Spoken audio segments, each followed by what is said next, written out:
మిత్రమా, బంధం గొప్పదా లేక బాధ్యత గొప్పదా అని ఆలోచిస్తే బంధం కంటే బాధ్యత గొప్పది అనిపిస్తుంది. ఎందుకంటే బంధం మనకు మాత్రమే సంబంధించింది, బాధ్యత కొన్ని జీవితాలకు సంబంధించింది.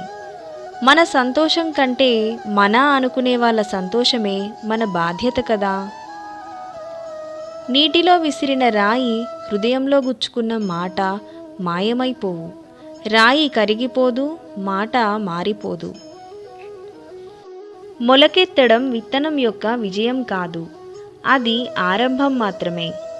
చిన్న చిన్న ఘనతలకు పొంగిపోయి ఆగిపోయే మనిషి ఎప్పటికీ మహావృక్షంగా ఎదగలేడు.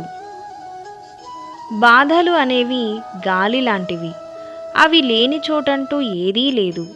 నీ ఒక్కడికే బాధలున్నట్టు తెగ బాధపడకు.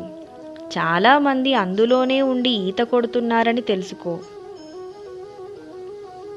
ఎప్పుడైతే ఒకరి కోపాన్ని కూడా సహనంతో గౌరవించడం నేర్చుకుంటావో, ఎప్పుడైతే ఆలోచించి నిర్ణయాలు తీసుకుంటావో, ఎప్పుడైతే నిన్ను ద్వేషించిన వారు కూడా ప్రేమించడం ప్రారంభిస్తారో, ఎప్పుడైతే నిన్ను నీవే బలంగా నమ్ముకుని శ్రమిస్తావో, అప్పుడే నువ్వు ఒక గొప్ప వ్యక్తిగా ప్రశంసించబడతావు.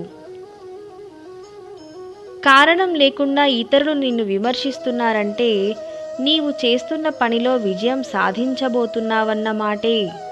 అకారణంగా ఎదురయ్యే విమర్శ విజయానికి నాంది.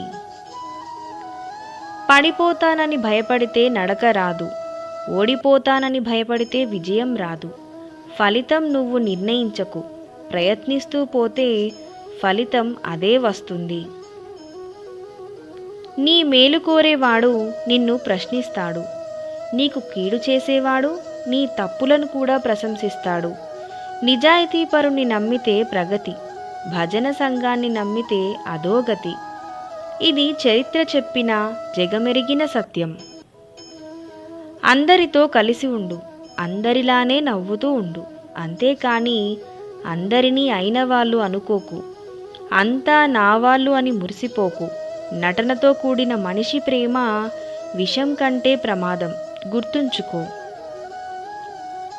జీవితంలో నువ్వు చేసే తప్పులను నువ్వు వెనకేసుకు వస్తుంటే నీ విజయం నీకు అందకుండా వెనుకకు నీ వెళ్తూ ఉంటుంది.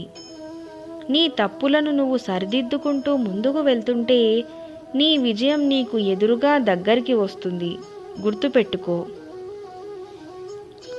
నిప్పుకి సుత్తికి భయపడితే ఇనుము ఎప్పటికీ కత్తి కాదు. జీవితం కూడా అంతే. నిప్పులా నిన్ను కాల్చుతూ సుత్తిలా నిన్ను గాయపరుస్తారు కొందరు. అయినా వాటిని అధిగమించగలిగితే విజయం నీదే.